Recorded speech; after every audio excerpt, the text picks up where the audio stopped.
दाता भला करे।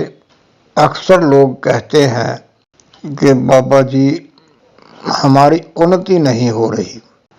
आज इसके ऊपर मैं आपको अलग अलग दृष्टांत यानी एग्जाम्पल देके बात को स्पष्ट करूंगा।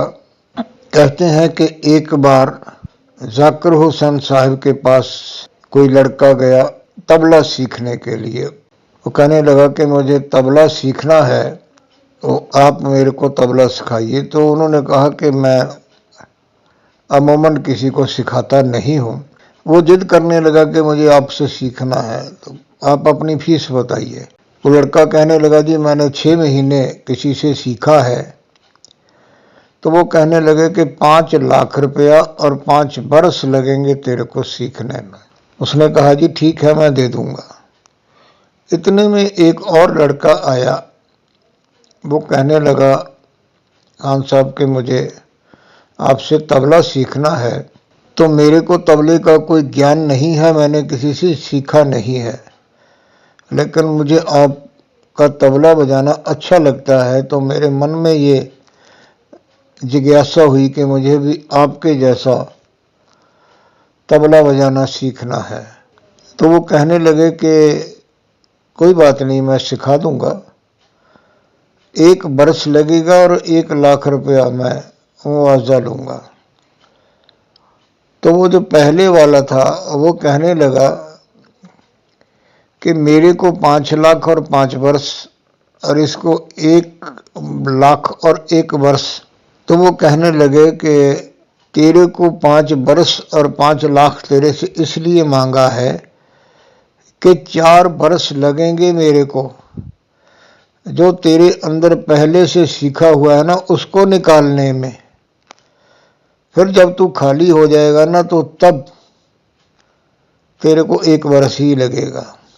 इस कहानी में बहुत बड़ा गहरा भेद है, रहस्य है कि जब अक्सर मेरे को लोग फोन करते हैं कि हमने गुरु बनाया था उसको छोड़ दिया, फिर और को बनाया, और से दीक्षा ली, और से नाम लिया, लेकिन हमारा कुछ बना नहीं। आपको सुना है, आपकी बात अच्छी लगी है, सरल है, समझ में आ गई है, तो आप हमें रास्ता बताएं।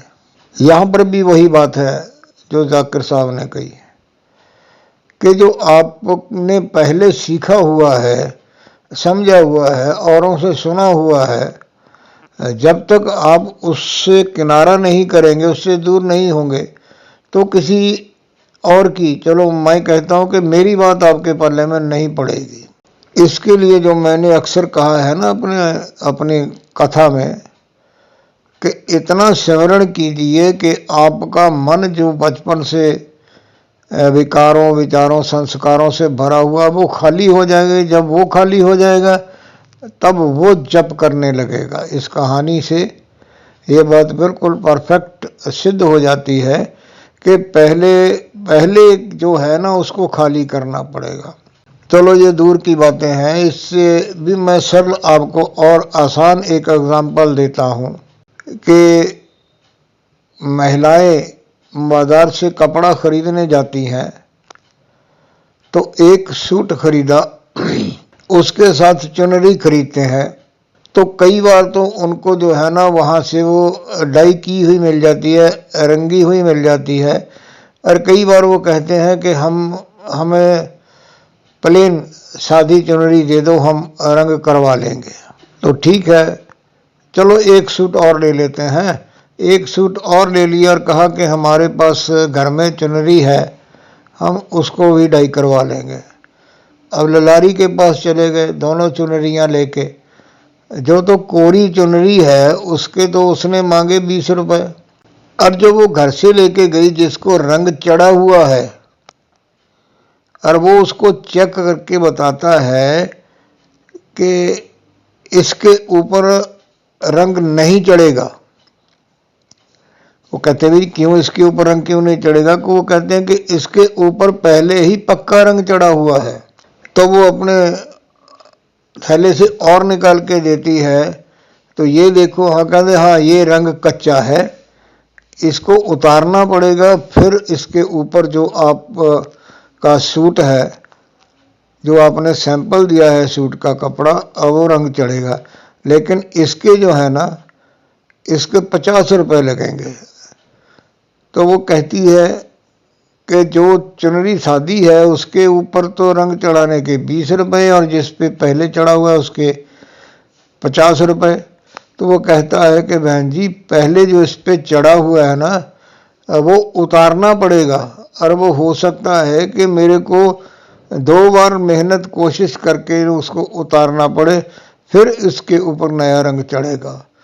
सो मेरे आध्यात्मिक साथियों, इस बात को अपने पल्ले से गांठ बांध लो कि अगर आपने आध्यात्मिक उन्नति करनी है तो इधर उधर से भटकने के बजाय किसी एक को पकड़ो और उसको सिमरन में लाओ, उसकी बात को समझो, उसके ज्ञान को समझो, अपनाओ।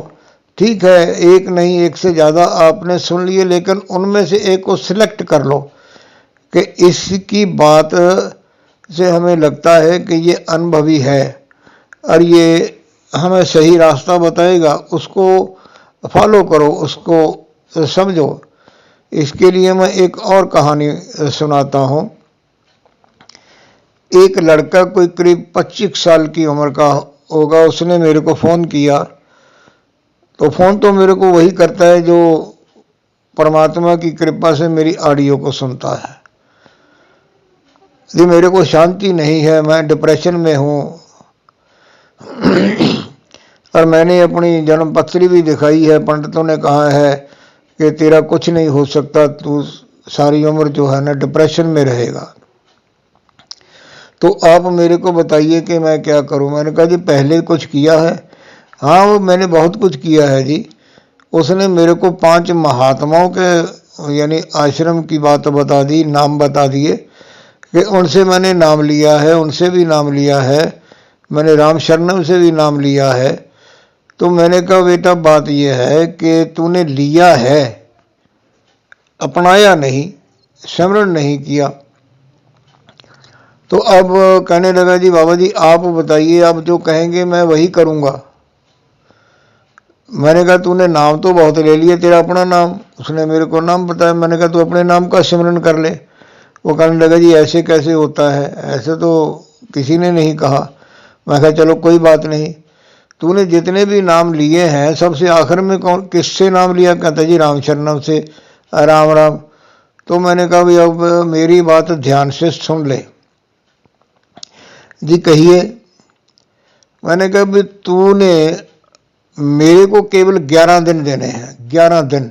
11 दिन क्या करना है? मैंने कहा तूने 11 दिन जो है दिन रात उठते बैठते चलते फिरते जितना भी तेरे पास समय है वे तूने राम राम राम राम ऐसे सिमरन करना है।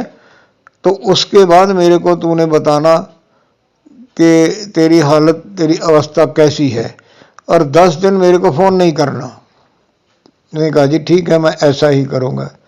लेकिन 5वें दिन उसको कुछ ऐसी चमत्कारी लीला हुई उसके साथ, उसका मेरे को फ़ोन आ गया कि बाबा जी। मैंने कहा हाँ बेटा बोलो। कहने लगा बाबा जी आपने मेरे को राम राम का जाप करने के लिए कहा था, तो आपके कहने से तो मेरी तकदीर बदल गई। मैंने कहा यार 4-5 दिन में तेरी तकदीर कैसे बदल गई? अब वो कहने लगा जी भी जो जन्म पत्री मेरे पास थी वो मेरी जन्म की समय की नहीं थी, बाद में बनी हुई थी।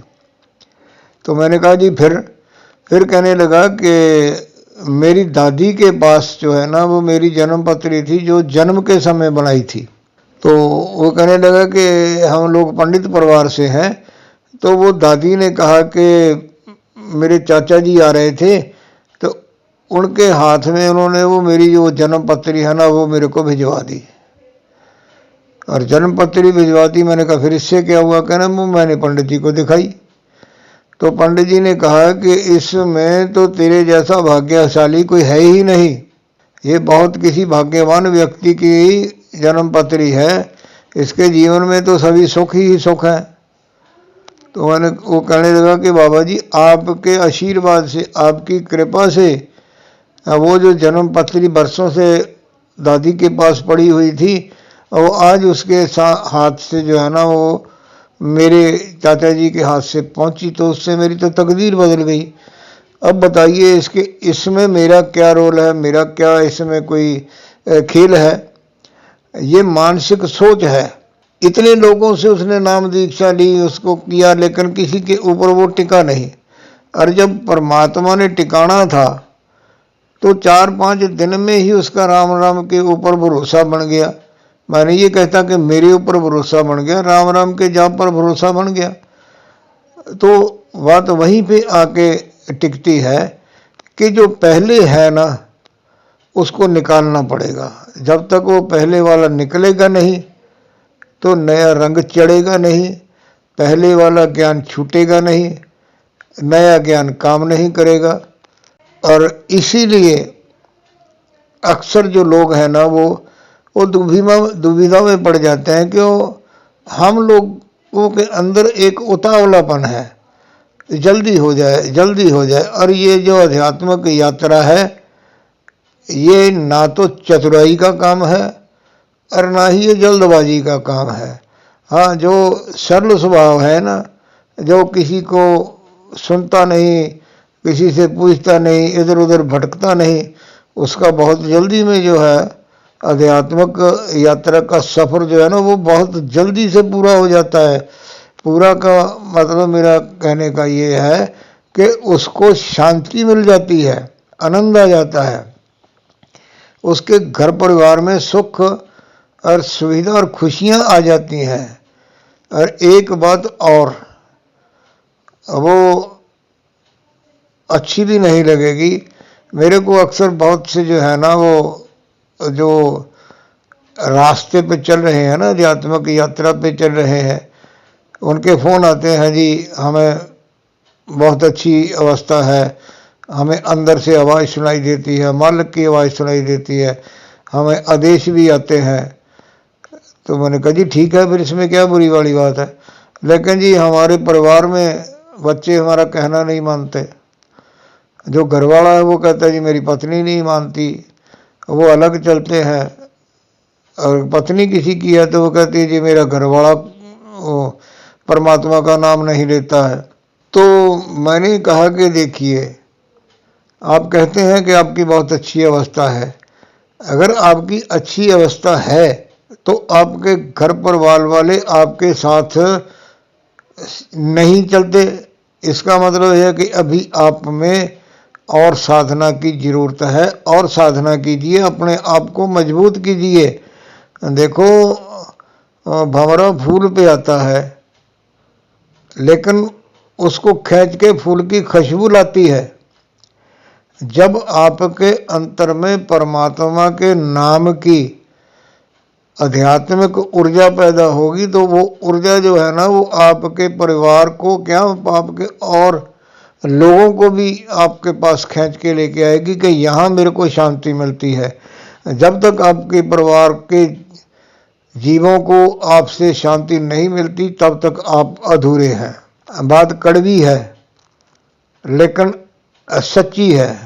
बात सुनिए, समझिए, मेरे ऊपर क्रोध मत कीजिए, मैंने असलियत से आपको अवगत करा दिया। अब उसको अपनाना, उसके ऊपर विचार मंथन करना, ये देखना, ये सोचना कि मेरे में कहाँ कमी है, मैं अपने आप में कैसे सुधार करूं जिससे मेरे घर परिवार में सुख शांति हो।